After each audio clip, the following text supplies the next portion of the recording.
నీ కోరికను సిద్ధింపజేసి నీ ఆలోచన యావత్తును సఫలపరచునుగాక.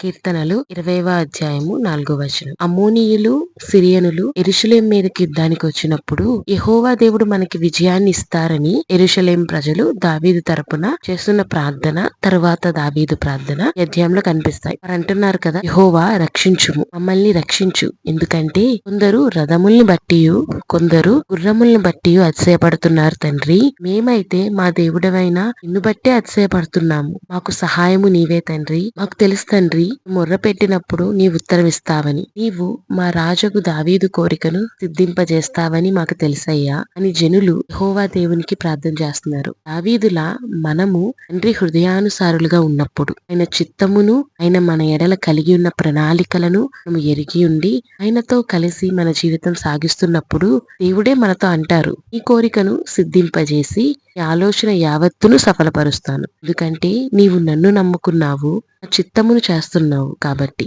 ఆమేన్.